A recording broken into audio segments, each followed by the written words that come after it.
Make sure you load up that cooler because you're about to be going to the card pool. I'm your host, Stu Galetta, And I'm Kyle Robertson. and today we are talking about the top 10 hidden gems from Invasion. This is, of course, part one of our two-part set review. You can check out part two in just a little bit, where we will look at our top 10 money cards from Invasion. But without further ado, let's get started here. Let's indeed, Kyle. And I'm going to start mine off with a multicolored card. It's called Artifact Mutation. It costs a red and a green, and it's an instant. Destroy target artifact. It can't be regenerated. Put X 1/1 green Saproling creature tokens into play, where X is that converted mana cost. The reason I love this card is it does so much for so little mana, and it's at instant speed. So, green has a lot of variations of destroying artifacts and enchantments. So this one's taking half of that pie, making it so it's only artifacts. But the benefit out of this is you also gain something out of it. Now, in Commander, whenever you have a card that can typically remove something, it usually gives the benefit to the opponent. You see this with Beast Within, for example, where it's like you destroy a permanent, and in this case they get a token. But not in this case. Actually, instead of one for oneing, you actually end up on top because you destroy an artifact and then you get tokens to populate your field with that. It's so good. You can use this as a combo trick to chump block. You can make it so that you can get any kind of synergies out. Now, this is also really good for the fact that even if there is an indestructible artifact and you need tokens, you will still get the tokens after this resolves. So if there's a Blightsteel or a Darksteel ingot, you will still also generate your field, which is really, really good. Interesting, Stu. I did not know that rule. That makes this card a little bit better in my estimation even, and it's pretty cool to begin with. There's actually two of these cards in Invasion. There's another one called Aura Mutation, which is green and white, and is basically this exact same thing, except it destroys an enchantment instead of an artifact. I usually prefer cards like Oblation and Beast Within, for example, because they just answer anything. It doesn't matter what the thing is that you need to get rid of. If you need to get rid of it, the card is there for you and covers all the bases. But that said, you're absolutely right in that those kinds of cards do generally give more of an advantage to the opponent to make up for the fact that they are so powerful in general. I don't usually like cards like Artifact Mutation because they're limited in the scope of what they can do, but certainly if you're going in that realm, this card is one of the best at what it does. It's just such an incredibly powerful effect. Getting rid of an artifact, which God knows there are plenty of awesome artifacts that deserve to be destroyed, but then you get a ton of Saproling tokens too. Obviously, for decks like Ulash the Hateseed or Thromok the Insatiable, this is a pretty good tool to have in your arsenal, and yeah, I can go along with this card. It may not be my favorite thing ever, but I can respect it. Well, I'm actually going to go to a green card to start off my list. At number 10, I'm starting with Harrow. It's also an instant, and it's green, like I said. It costs 3, which is 2 and 1 green. As an additional cost to play Harrow, sacrifice a land. You then search your deck for up to 2 basic land cards and put them into play. This is kind of an earlier riff on cards like Kodama's Reach and Cultivate that you see today. This was the original good, quote-unquote, 3-mana ramp spell out there. I think in certain decks, it depends which one is better. In general, I would classify cards like Kodama's Reach and Cultivate as being just straight up better because they do help thin your deck to the same extent, but they don't cost you having to sacrifice a land. There is certainly something to be said for paying 3 mana, sacrificing a land, probably one of the ones you just tapped, and then getting 2 more untapped. Not only did you ramp yourself, you also leave some more mana up for the rest of the turn. You still kind of lose 1 mana in the process there, but still, that's pretty good, and there are decks that I have even played before, like Titania being the primary example, where sacrificing a land to ramp, that is exactly the kind of thing that you want. Also, it's not half bad in things like Omnath Locus of Rage. You don't really see too many instant speed ramp spells, and that can certainly be valuable too. Yeah, I think the only other one that I can truly think of is like Realms Uncharted, which is kind of a Gifts Ungiven version of this. And also another comparison, this is kind of like Crop Rotation's cousin, in which you also have to sacrifice a land and make it so that you can get a different land. The only difference being Crop Rotation can get a land that's any, but I mean, either way, this is still a really strong card. It triggers landfall, which is extremely powerful, especially at instant speed. And it's really good considering that most things that get you lands, like you said with Cultivate and Kodama's Reach, have 3 mana costs. This one also has it, but you also have the ability to be a little bit more versatile with it. And I absolutely love this card. I use this in any deck that I possibly can as well. If you're running Dredge, this is good. If you're using Landfall, this is good. I would choose this over Burnished Heart probably 9 times out of 10 because it's doing what Burnished Heart does, but it's not penalizing you just the exact same way. So if you're comparing it to that kind of card, I think it's very strong, very powerful, and any green deck that can afford more ramp, it should definitely be running this. Now, moving away from green and into white, we're going to be looking at a card called Protective Sphere. It costs 3, 2 of anything in a white, and it's an enchantment. And it reads, for 1 generic mana, pay 1 life. Prevent all damage that would be dealt to you this turn by a source of your choice that shares a color with the mana you spent on this activation. So if you think about it right there, it's kind of a fog as an enchantment for white, which is really, really powerful. The only thing that's kind of a niche about this is that the mana has to match the damage. So for example, if you have a card like Progenitus coming at you and you pay green mana, white mana, black mana, it doesn't really matter, it can prevent all the damage from Progenitus. If you were to do this and you don't have that mana, so let's say Send Triplets is attacking. That's a 3 color, but it's a white, black, and blue. If you only have an ability to produce green or red mana, you're going to take that damage and you can't prevent it. So this is a little niche for the fact that I would want to see this in a 5-color deck or a deck that can produce all forms of mana, which is really powerful. So I mean, it's not impossible to get this thing online. If you have a Darksteel Ingot, for example, that can produce 1 mana of any color. If you have Prismatic Omen out, if you have Chromatic Lantern, those are all cards that you see in play typically. So it's not something that should really hold you back from this, provided that you're not using those mana colors. But it's an easy, super strong way to make it so, hey, I won't lose the game. I'll take 1 life and I'll trade that out so I don't, take 10. That's a way better price. You hit the nail on the head here pretty much, Stu. This kind of card gets infinitely better now that we have new commander rules that say things like Darksteel Ingot and Chromatic Lantern can actually make any color, and even multicolor lands as well. That said, I think there are some holes in this card, especially that it can't stop damage from artifact creatures or other colorless creatures, for example. So, can't stop a Blightsteel Colossus, can't stop an Eldrazi, which is kind of a shame. However, as you said, this card is obviously better in decks that can produce more colors, and the more colors you can produce, the better it is. Paying 1 life and 1 mana to prevent all damage from one source, that is a pretty darn good rate, I have to admit. I'm not super crazy about these kinds of color-based effects, especially relating to what color your opponent's cards are, and as we go more on in this review, I'm going to talk a lot more about that because Invasion was kind of the poster child for those kind of effects.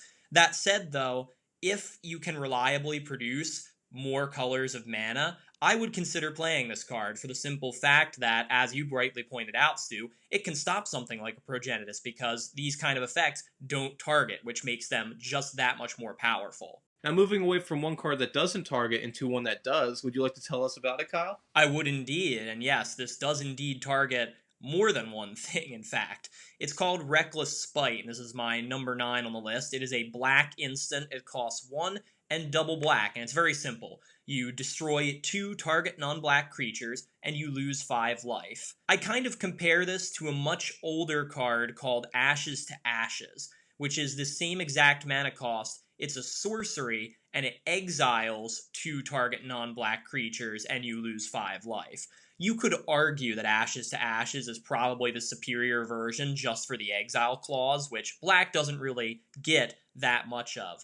That said, though, Reckless Spite is a pretty darn good card in my opinion. It does have some drawbacks, that's for sure. You have to have 2 non-black creatures to target with it. That's one downside, I suppose. And losing 5 life seems, at first, like a pretty hefty price.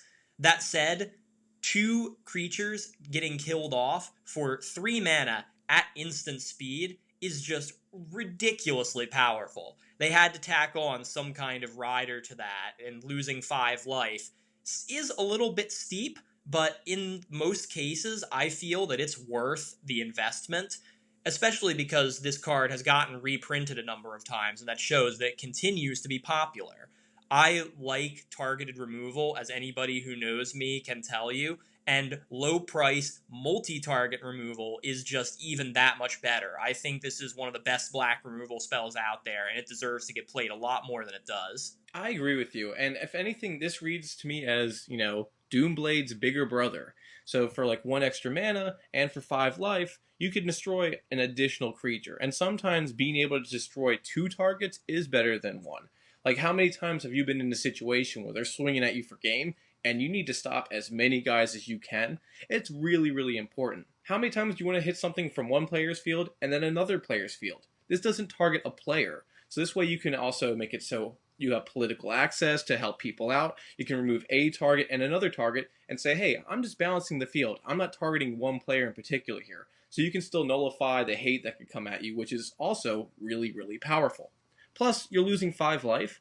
That's sometimes enough for people to be like, all right, he's doing a Hail Mary here to kind of save us. So I can't really justify a reason to attack them. It makes sense. It's a very balanced card, a very powerful card. I can say I rarely see this on the field. A lot of people use some different 3-drop instants, but this one's so good it should be used more. Now, speaking from one card that I rarely see, I'm moving on to another one, and this is a card I absolutely love playing on opponents. My number 8 is going to Mana Maze. It is a 1 of anything and blue enchantment. Players can't play spells that share a color with the spell last played this turn. Think about this. This is a card that checks the last spell played's mana cost color, which is very odd for right there. What this means is if I go ahead and I play a counter spell, no one else can play a blue spell.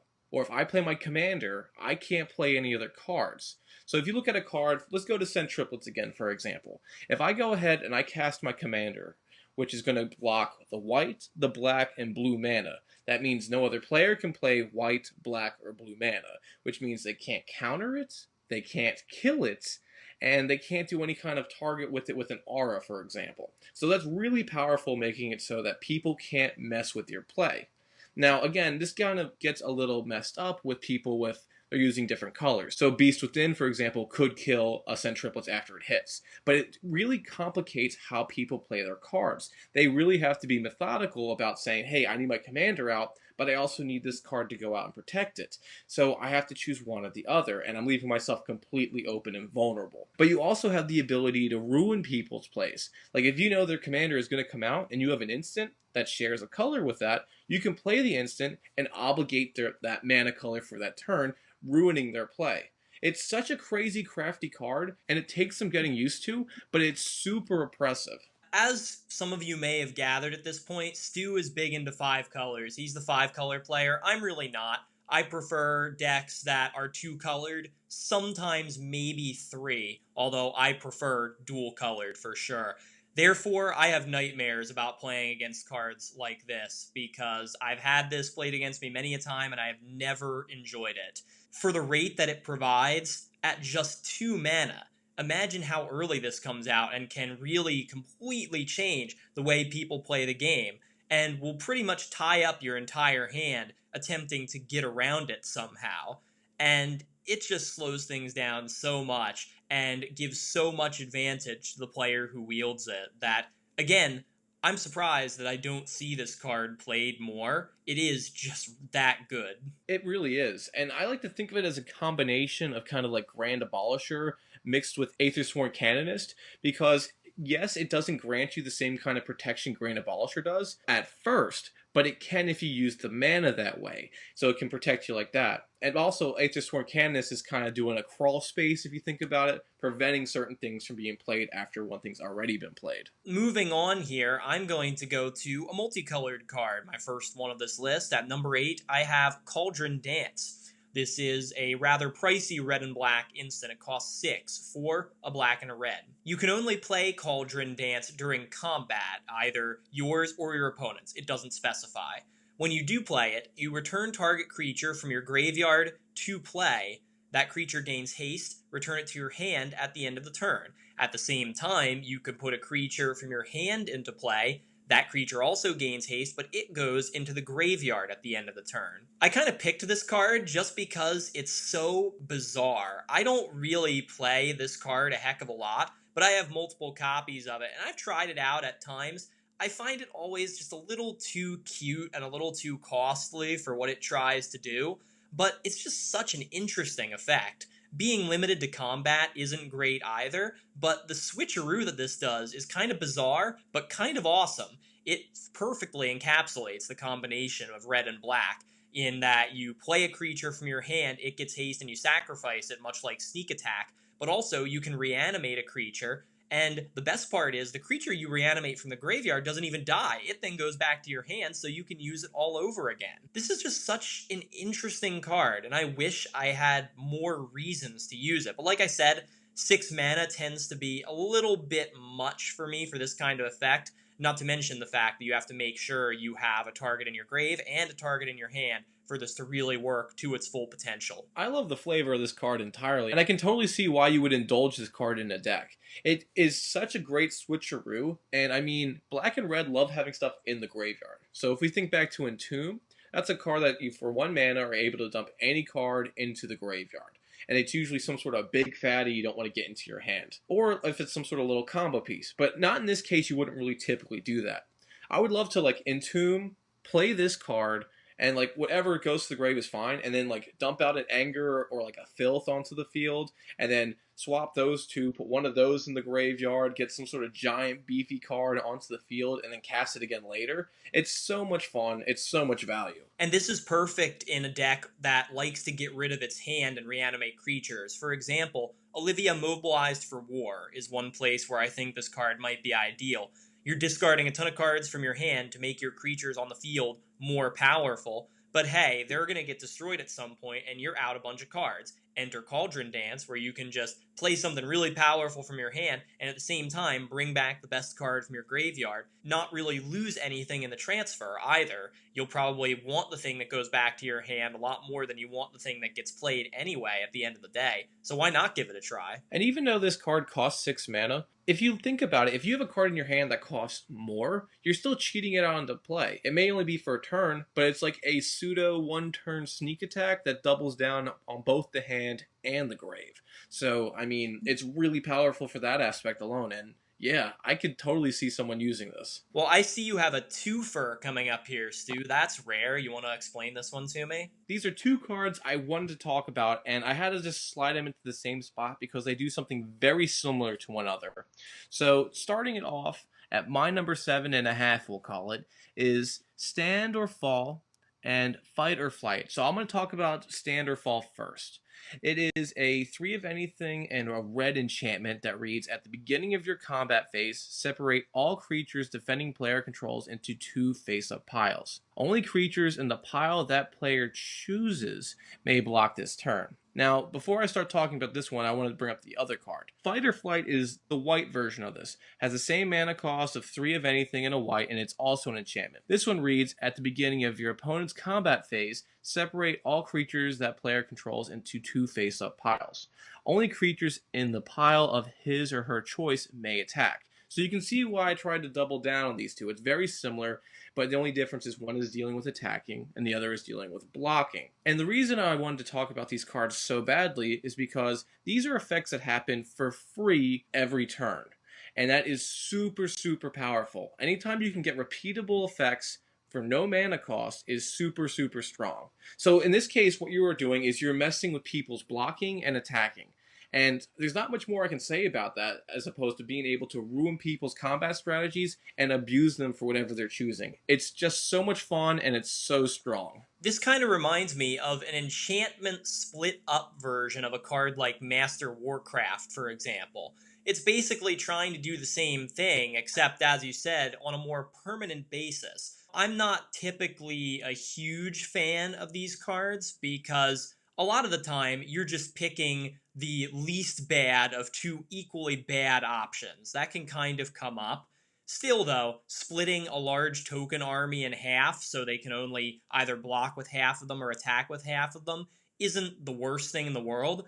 But also, this selection that you're given here can help you disrupt some potential synergies. There are some cards that, when they attack, they get triggers, for example. When they block, they get triggers. Or when they attack along with a lot of other creatures, like Martin Stromgold, for example, they get a lot better. In the case of Martin Stromgald, just for one example, you could either separate the pile into Martin or all their other creatures. So they're either going to attack with a little tiny Martin Stromgald that doesn't do anything, or they're going to attack with the creatures they have without getting the giant boost that Martin Stromgald provides.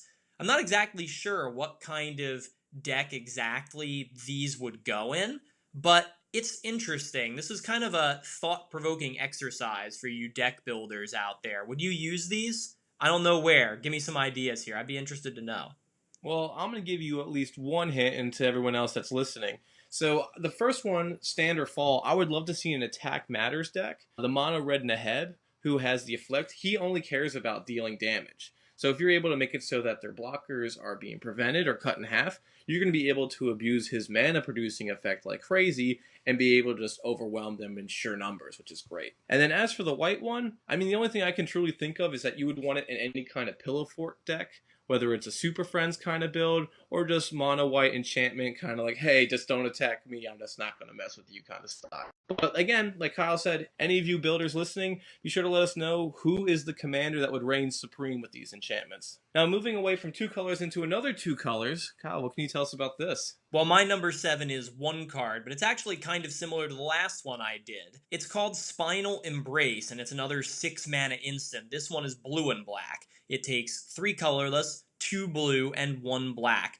Again, as like Cauldron Dance, my last card, you can only play Spinal Embrace during somebody's combat step. However, if you do that, you can untap target creature you don't control and gain control of it. It gains haste until the end of the turn, and then at the end of the turn, sacrifice it. If you do, you gain life equal to its toughness. This is a really fascinating card, and again, 6 mana may seem like a little much to ask for this card, especially because the color commitment is somewhat even more prohibitive than Cauldron Dance was. I think the power is definitely worth the consideration, especially in the right deck, and this is one I absolutely enjoy playing exactly where it belongs. I'll tell you about that in a second. But for 6 mana, during a combat step only, untapping target creature you don't control and gaining control of it, obviously, that's really, really good. Stealing creatures is great, but the vast majority of cards only allow you to steal things on your own turn.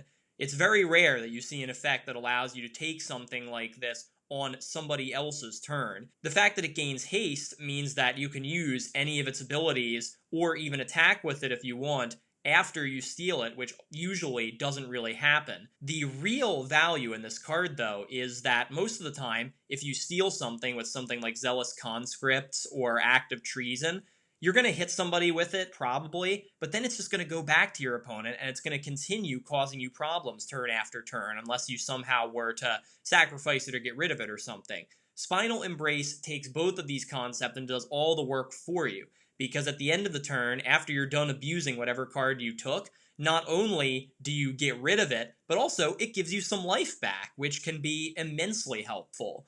The place that I enjoy playing this is in my Lazav Dimir Mastermind deck. This is a perfect combination with Lazav in that you take your opponent's most powerful creature from them, you sacrifice it, and since it goes to their graveyard and not yours, Lazav can become an even better hexproof copy of said creature. The fact that you can play this in the middle of combat as well makes it really tricky and good in that you can take their strongest creature and use it to block some of their other creatures that maybe they don't want to lose, so you can even get some more extra added value out of that. All in all, this is a really cool card, and I love playing this. I'm kind of on the fence, Kyle. I'm not sure exactly how I feel about this card. I really do like it for its flavor context, but I'm so in between. Like, if I'm stealing someone's permanent, I usually want to gain control over it. So, like, a card like Mind Control is a super strong card in which you just take something. That's as long as it's enchanted.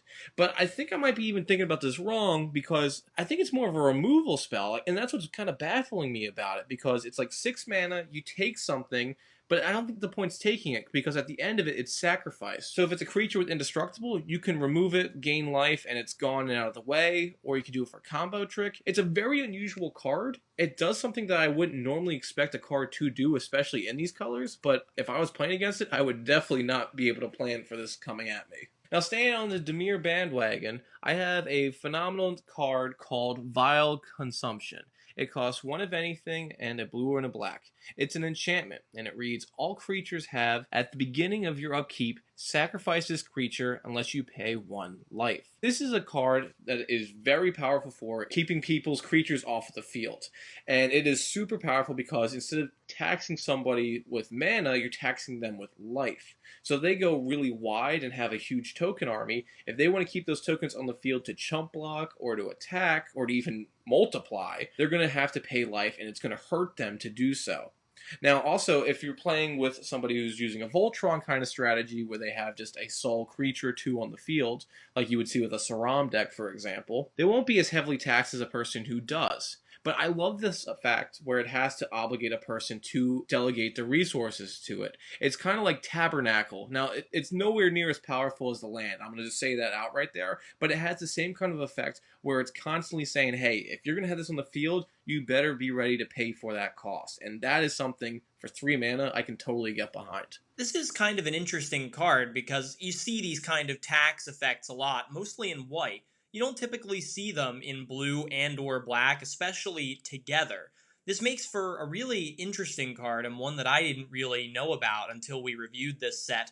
But at the same time, I'm worried that this is just not as impactful as you would want it to be. In certain cases, can it be really, really good? Sure, but you could say that about almost any card. For the most part, I see most mid-rangey type commander decks, if they have 3 or 4, maybe 5 creatures out there at one time, every turn are they going to pay 3, 4, or 5 life to keep their 3, 4, or 5 really, really good creatures around? Yeah, probably. I know I would. It adds a little bit of tax, so it's going to grind people down eventually, but it'll probably end up getting removed at some point, although it depends on your meta, I suppose. Maybe this thing flies under the radar a lot of the time. I guess that may be a vote in its favor. That said, though, I don't know. I'm not quite sure how I feel about this card because, as I said, I'm worried that it might not be as impactful as you want it to be. Well, and that's part of the reason I do like it. I feel like it could fly under the radar, so somebody wouldn't really care about, destroying it. If you don't have a lot of creatures, you'll just let it sit there and let it bother the person who does. But I mean, also, if you are running a lot of creatures, this is blue-black. Who's the blue-black commander that is known for giving people life?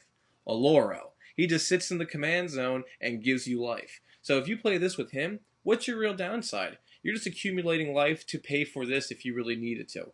Now, it's not a board wipe, but it is something that makes it so that the game has to move forward, because if you just leave it in stalemate, people are going to die out. And that's the thing that I really like about it. It gets the wheel going. That's a fair point, Stu, and I think I will use that to move on to my own multicolored card. Again, I guess you could debate how impactful this card really is, but again, I think that this is one that deserves to be played and recognized a little more than it is right now. It's called Void, and it is a black and red card, once again, a 5-mana sorcery, 3, 1 black and 1 red. When you play it, you choose a number. You then destroy all artifacts and creatures with converted mana cost equal to that number. Then target player reveals his or her hand and discards from it all non-land cards with converted mana cost also equal to the number you chose. In some ways, this card sort of reminds me of a hybrid of something like Toxic Deluge and Vandal Blast. It's not going to have the same kind of impact on the board, simply because Toxic Deluge can blanket destroy pretty much everything, as can Vandal Blast when it relates to artifacts. Void is only going to net you very specific things, much like a Steel Hellkite might. So you have to pick one number, and it's only going to destroy artifacts and creatures, mind you, nothing else, with that number. Obviously, choosing a number like 0 can get rid of a bunch of tokens, or maybe 0-cost artifacts like an Everflowing Chalice, but that's not really going to help you when it comes to the second part of this effect, the hand, which I think is the most interesting part. Note that this card affects the field of all players, but when it comes to the hand, it only affects one target player. So you better choose carefully and maybe at least have a little bit of knowledge of what somebody has in their hand.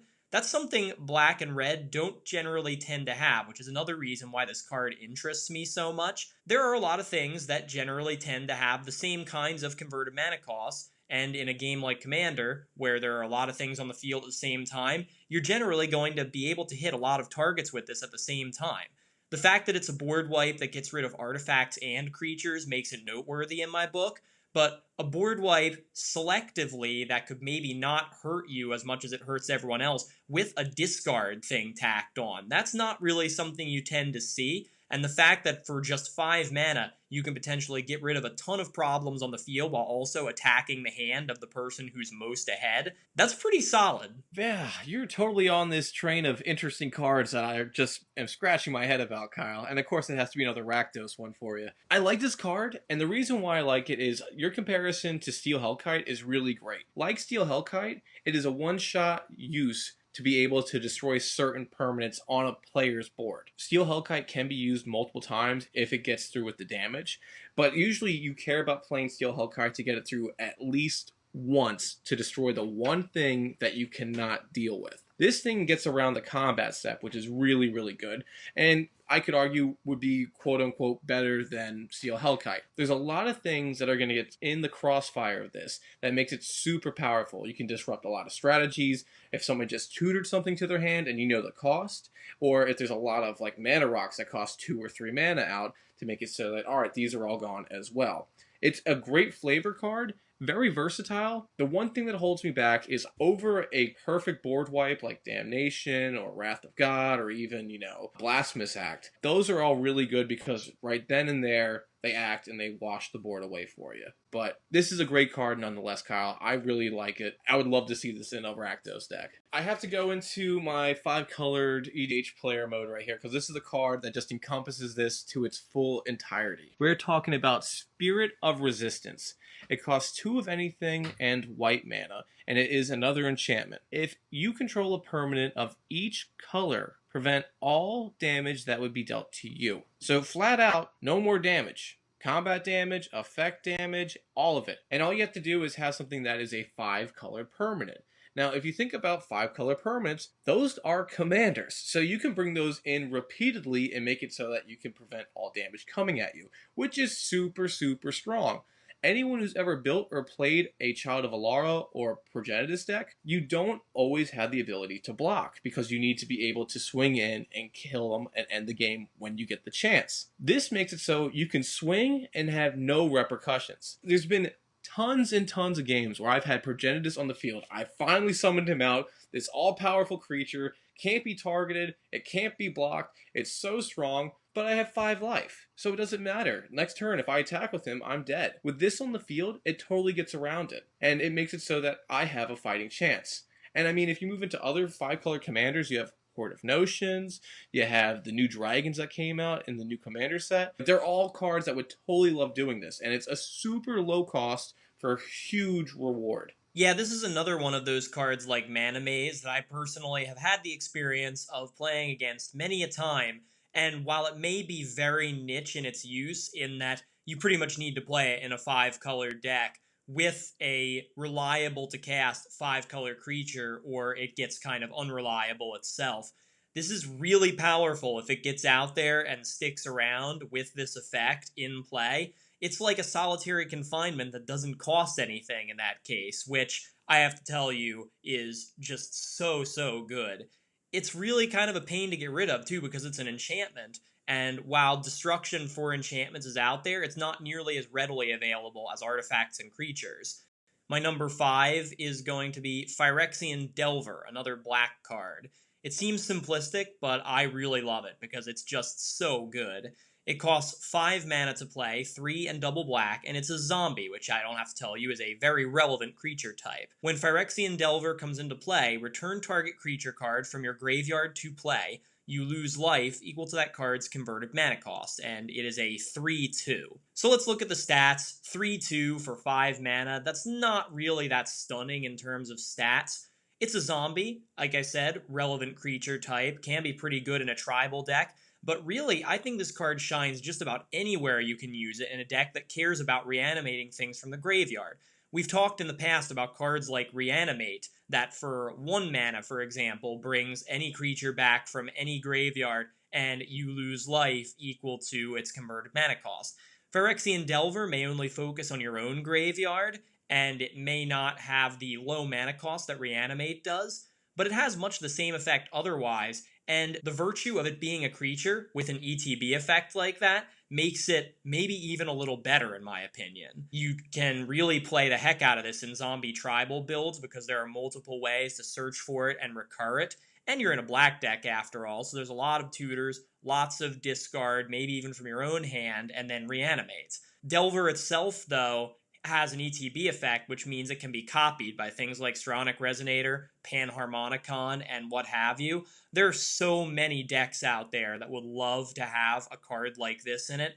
Unconditional graveyard return as long as it's from your own graveyard. Sure, you're going to pay a little bit of life in the process, but as we've established in the past, is that really a big price to pay for getting the best creature out of your graveyard? Probably not. Just getting around any kind of card's mana cost, and that is so, so strong. And like you said, with this being a creature, easy to recur. Phenomenal card. You pretty much killed it right there, Kyle. And again, like we said before, Dredge exists. It's not too hard for you to grow your grave, or to even make it so you have a grave pack strategy in which you love sacrificing creatures. This is almost like Black's equivalent to Sun Titan, in which it comes into the field, it does something. Yes, it costs you life, but Black doesn't care. It's always losing life to do any kind of ridiculous crazy thing. Now moving in from one card that costs you life to another one. But surprise, this is red. Mage's Contest. It costs 3 mana, 1 generic, and double red for an instant. And it reads a little wall of text, so please bear with me on this one. You and target spell's controller bid life. You start the bid with a high bid of 1. In turn order, each player may top the high bid. The bidding ends with the high bid stands. The highest bidder loses life equal to the high bid. If you win the bidding, counter that spell. This is a red counter spell. Alright, I'm just going to put that in emphasis. A red counter spell. It has the ability to counter anything, so it's not conditional to creatures, instants, sorceries, anything. So right there for 3 mana, that's super big. But the condition on this is that it comes into a life bidding war between you and the person who played the spell. So you started off pretty much, if it was me versus Kyle, Kyle goes ahead and plays some ridiculous spell, anything at this point, knowing him, and I play Mage's Contest. So I would start off the bid with 1 life, and it would pass over to Kyle. Kyle would say any arbitrary number within his life total, as long as it is not higher than his life total, and we keep going back and forth until one of us finally plays chicken and veers off course. Now, if Kyle veers off course in this case, the spell is countered and I lose a lot of life.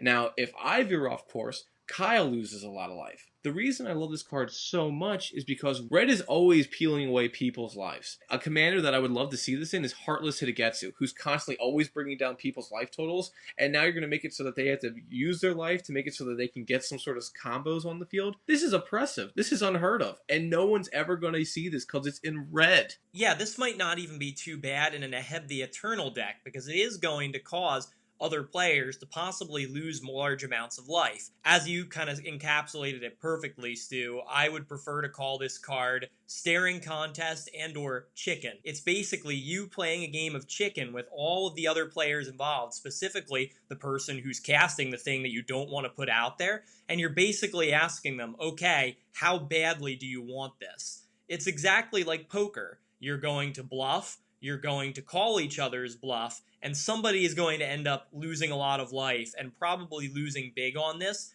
maybe just for the sake of pushing something through or stopping it from happening. That can really change the dynamic of a game. I'm not certain that I would put this card in just any deck, or maybe even just any deck for that matter, but it certainly is pretty interesting, I give you that. My number 4 card is another green card. It's going to be Elfheim Sanctuary. This is another enchantment that costs 2 mana, 1 and a green. At the beginning of your upkeep, you may search your library for a basic land card, reveal that card, and put it into your hand. If you do, skip your draw step this turn, and shuffle your library. You're probably going to make fun of me for picking this card, because I have said it before, and I'll say it again. Cards that put lands from your deck into play are good. Cards that only put lands from your deck into your hand are bad. I really do believe that, and I would really much, much, much rather have a card like Kodama's Reach that puts a land directly from your deck into play than a card like Sylvan Scrying, for example, that while it may give you a bigger selection, only puts the land into your hand. That's not really ramp. It's more like a tutor. It's not really ramp, and I don't really love that kind of card. That said, though, the reason I picked this as a particularly favorite card of mine from this set is because of the options that it gives you that I find I run into sometimes in the course of a game. For the low cost of 2 mana, this can come out very early in the game, and one of the biggest terrors of being a player of Magic, or a Commander player, or really any format at all, is missing your land drops. If you put Elfhame Sanctuary out, you may have to forego drawing something that's not a land a couple of times, but as long as this card is out, you are never, ever, ever going to miss your land drops unless you want to. That is a very powerful guarantee to have.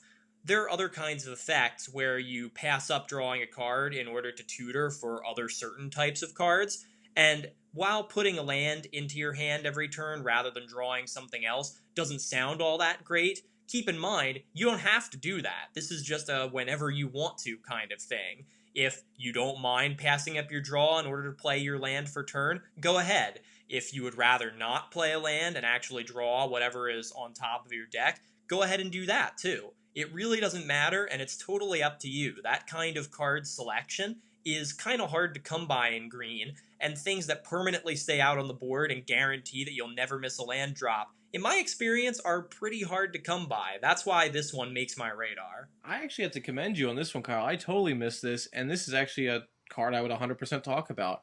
First thing I want to note, this is Rampant Growth as an enchantment. Now, Rampant Growth has the ability to go ahead and tutor your library for any basic land and put it onto the battlefield tapped. This one only activates on your upkeep, so it doesn't do anything the turn that it comes into play, where Rampant Growth does. Now, however, like you said, this is recurable over and over and over again. So this pretty much should read, put target basic land into play untapped, because you're only going to do this when you don't have a land or you need a land. So it gives you the mana ramp that you need and makes it so that your hand can grow, and that is very valuable. So it's kind of like if you look at Explore versus Exploration, we're looking at Elfhame Sanctuary versus Rampant Growth.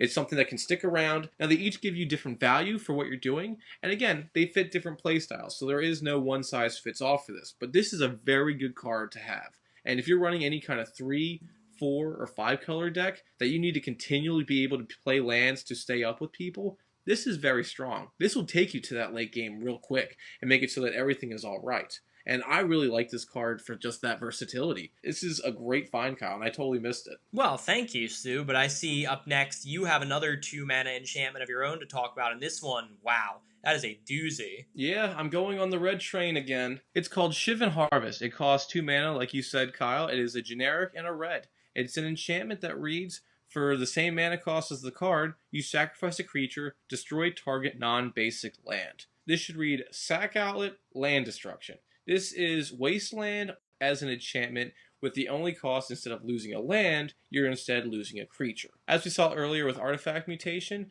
there's tons of cards out there that can produce tokens like crazy and just make it so that it's super fun. So if we think red, alright, red, goblins. Goblins, Krenko. Krenko's a commander that just creates unfathomable amount of tokens that just keeps them coming out on the field. If you use 2 mana, you can keep your opponents at bay and make it so that the only lands that they have are their basic.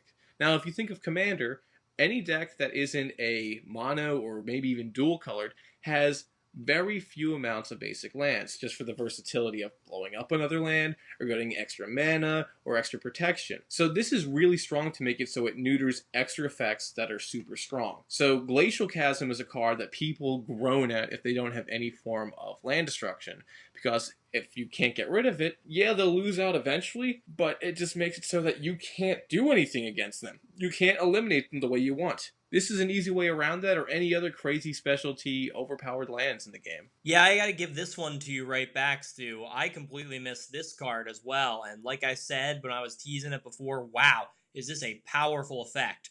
I mean, this is on the scale of Goblin Bombardment, where just sacrificing a creature to do damage, you're paying a little mana for this one, but sacrificing a creature to destroy a land? That's really, really powerful. Granted, it is a non basic land. I'm not generally a huge fan of land destruction, but in my book, there are certain lands, of course, like a Gaia's Cradle or a Nykthos or what have you, Cabal Coffers even, that deserve to be blown up when they hit the board. And this card definitely takes care of that and will keep everybody in line and playing quote unquote an honest game of Magic. I also like the fact that you can't destroy basic lands with this. You can only destroy non-basic lands. So you're kind of saying to people, hey, as long as you play basic lands, we're cool, everybody's fine. You're just going to go ahead and play your stuff, and I'm not going to touch you. As I said, not generally a huge fan of land destruction as a strategy, but if you're going to try and police people's stupid specialty lands, this is one of the better options out there for sure. Going to another card that is nowadays a budget option, although it didn't used to be, we'll go to number 3 on my list, which is Fact or Fiction. I felt like I would just be remiss if I didn't talk about this card at some point. It is an instant, a blue one, that costs 4 to play, 3 and a blue. You reveal the top 5 cards of your deck. An opponent then separates those cards into 2 face-up piles. You put one pile into your hand and the other into your graveyard. This is just such an interesting card, and it's always kind of captured my imagination just for the sheer amount of things that you can do with it. Obviously, you're not going to draw 5 cards for 4 mana most of the time, because if an opponent were to separate them into 2 piles, one of 0 and one of 5, which they can do, it's pretty obvious which one you would take in most circumstances. So they're not going to do that. They're going to try to split it up however they think leaves you the worst off. And let me tell you from experience with playing both with and against this card, that's not easy to do. For the most part, you're always going to pick the one that benefits you the most because they are not you. You have inside knowledge of what is in your hand, of what is in the battlefield or in the graveyard or in your deck that they do not have. Therefore, I find that you almost always get a greater benefit out of fact or fiction than other people. I was also kind of talking about how this can be a politics card, and if you reveal 5 cards that are going to let you stop somebody else's degenerate play from winning the game, who knows, maybe the person you pick, if you pick the right person who will be obliging enough to do it, will actually give you a 0 and 5 choice for you to play with. It can happen sometimes, and I don't know, I'm kind of on the fence about whether this card and the later one, Steam Augury, is the better card. I don't know. Steam Augury says that you pick the piles and an opponent chooses which one you get and which one you don't. Both of them have the capacity to really mess with your opponent's heads, and I think both of them have the capacity for you to end up better off than they want you to. They kind of tried to make this card have some drawbacks, but I think they sort of missed out on that in that it is still today a very, very powerful blue card that deserves to be in almost any blue deck there is. When I first was getting into Commander, I remember playing this card and someone's like, oh yeah, fact or fiction, pay 4, draw 5. Because inherently you get the options out of like the 5 cards even without having to choose them into your hand. And like you said before with Steam Augury, when you are making the piles, I love this card because it's like the sibling cutting a piece of pie kind of a scenario. I love this card. I run it in almost every deck. I wanted you to talk about it, Kyle, because you were definitely the player that showed me this card when I first got in. And oh my goodness, it's a great card and a Hail Mary if you're ahead, if you're behind, and it just makes it so that you can catch up where you are lacking. Now, moving from a blue card into a card that plays like a blue card. My number 2 slot is going to a card named Bind. It costs 2 mana, 1 generic, and a green, and it's an instant. It reads counter target activated ability and draw a card. So this is a green spell that's not acting like green. Blue typically has a whole bunch of cards that have it so that they can counter certain abilities. So like Stifle is a great example of that, or Disallow, in which you have the ability to counter some sort of effect. An activated ability, for those who aren't as seasoned of players, are pretty much any ability that is like a tap effect. So like Rune of the Hidden Realm, we'll say for example, has the effect for 2 mana to tap and then you exile a creature until the end of the turn. If say that Rune is going to exile some sort of like key combo piece, like a Cataclysmic Earhulk for this sake. It's going to keep blowing up the field over and over again and you need it to not. For 2 mana, you then counter Rune's effect, Cataclysmic's still on the field, Rune is still tapped, and then you draw a card and replace it. That's really, really powerful because usually in blue, where you see these effects, they don't let you draw a card and replace it afterwards.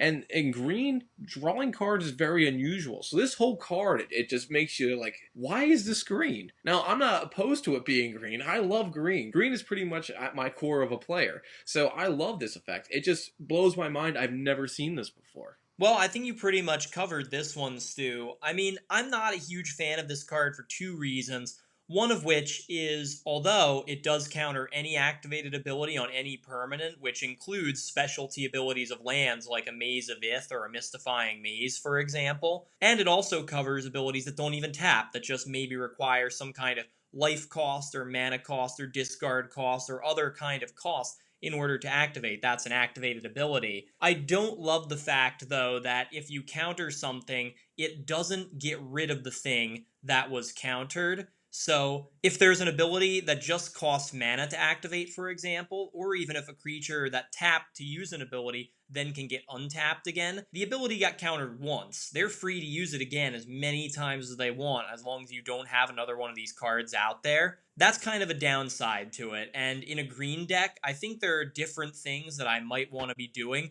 namely maybe playing permanents and things that aren't instants that have a little more impact on the battlefield that aren't this card. And I think even there are green creatures that we've seen before that have a similar kind of effect, which is obviously better for green. That said, though, you're absolutely right, Stu. This is a very strange thing to see in green, especially a Stifle, one of the best blue cards out there, that also is tacked on to drawing a card for 2 mana in green. What am I even looking at here? Because it certainly doesn't look like a green card. I mean, maybe you want to play it, maybe you don't, but it's nice to recognize that this kind of effect is actually out there. Well, going to my number 2 here, we are going to go with another multicolored card. This is one that I kind of like, Seer's Vision. It costs 4, 2 colorless, a blue and a black, and it's an enchantment. All opponents play with their hands revealed, and in addition, you can sacrifice Seer's Vision only at any time you could play a sorcery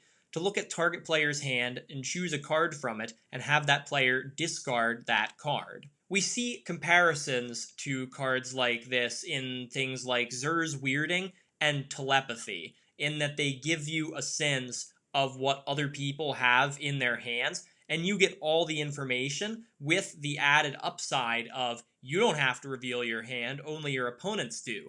Therefore, they don't have information about what you can do to them, but you have all of the information about what they can do. For a permanent thing sitting around there, that's pretty good.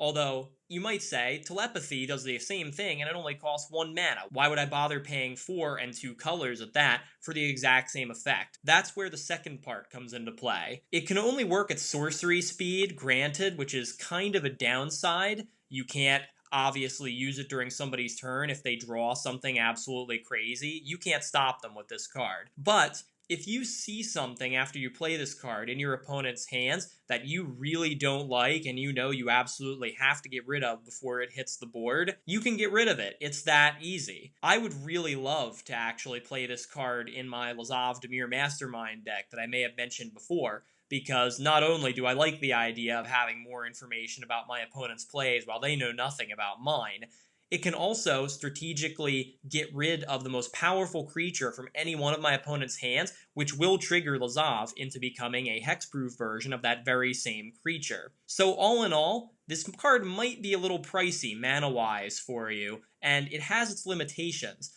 but I think the upside of this can be very good, and in addition, the fact of seeing your opponent's hands is good enough. Being able to mess with your opponent's hands, even if it's only a one-time use, can turn the tide of a game. Yeah, I gotta go on this train too, Kyle. I really do like this card. I mean, it is a global thing, so it affects everyone's strategy, so any secrets that any player was having are now revealed to everyone. Now, being in Dimir, blue and black, usually those are very sneaky kind of colors, so revealing your hand, you better be prepared once this thing goes, because there's going to be a lot of stuff that you typically have that people aren't going to like. But like you said, being able to make it so someone can discard is really good. So I mean, if I look at it like this, people have tons of cards in their hands, you pay this for 4 mana, you see what everyone has, and if somebody's tapped out so they can't use something, that turn you might even just pop it right there to remove a threat instantly that you know is apparent.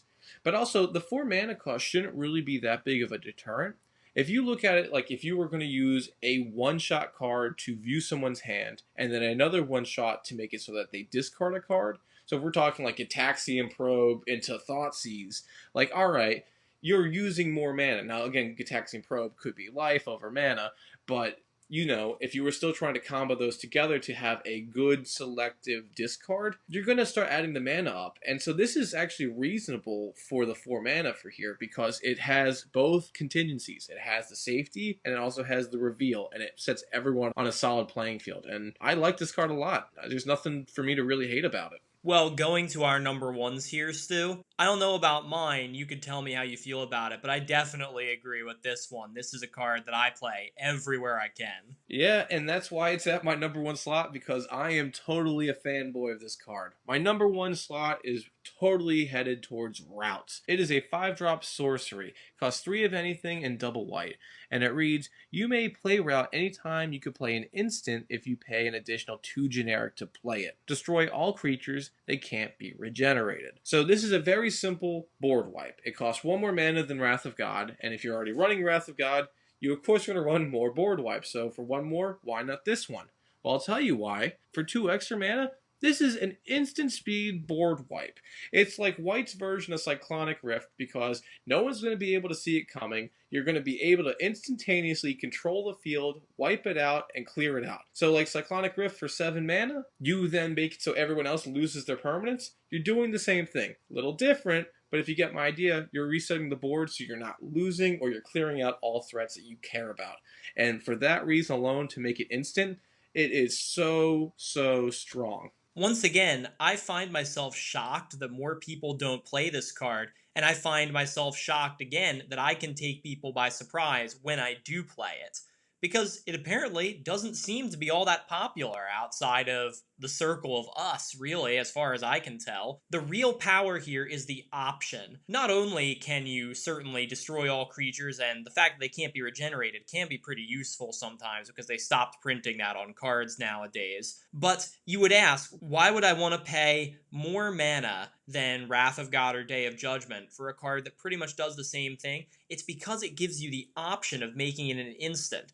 And let me tell you, at 7 mana, a board wipe is pretty pricey, so it better be good, but an instant speed one, come on, that is just really, really powerful. Absolutely a card you should run in pretty much every deck that uses white. 100%. I mean, think about it. If you had Vidalcan Orrery out and then drew into Wrath of God, yeah, you're going to 100% play that on somebody else's turn, and that is pretty much what this gives you. It makes it so everyone can set up and lose it, and you get the recovery field. And that is huge, so huge, and I love it. I use it in every deck I have that runs white. And if you don't, you should really try to find a spot for it. Enough about mine. Kyle, let's hear your number 1 slot. Well, going from a card that I would run in pretty much any deck that uses white to a card that I would run in pretty much every deck that uses blue. My number 1 card for Invasion is Washout. This is a 4 mana sorcery. It costs 3 and 1 blue. You return all permanents of the color of your choice to their owner's hands. Now, going back to the very beginning of this video, I said that I wasn't a huge fan of the specific color hate cards that Invasion seems to really like and have a lot of, because it's kind of depending on what your opponents do, right? You have to depend on them playing a certain way or playing certain types of cards, certain groups of cards, and certain colors for things to be good. I don't like doing that kind of thing, but with Washout, I can make an exception. Because we talked about Rout being a very reasonable 5 mana board wipe. Washout, in a lot of cases, turns into a 4 mana board wipe, which I don't have to tell you is very, very good, especially in blue. The real money here, of course, is return all permanents. Not just creatures of the color of your choice, but all permanents. That means colored artifacts, even enchantments, creatures, even planeswalkers, they all go back to the hand. I, of course, wouldn't normally play this in a deck that had more than 2 colors, because the more colors that you have in your deck, the higher the chances are that you're going to also be affected by this. But most of the time, I've found that playing this card pretty much amounts to, while a sorcery speed card and 4 mana at that, it's a mini Cyclonic Rift most of the time. And you all know how good Cyclonic Rift is, so I don't think I'm overstating when I say that Washout is, in my opinion, one of the staple blue cards that you should absolutely be playing in Commander or almost any other format. Evacuation or Washout are always the two cards that I come down to saying, which one do I want? One's instant speed, but only hits creatures, where the other one is at sorcery speed, but can hit much more. And that debate always rattles me depending on which deck I'm running. And it sometimes is like, all right, I got to remove a different card so I can run both. It's such a great blue card. It's, I would say, just a subtle, washed down, slightly Monopoly Junior kind of style of Cyclonic Rift.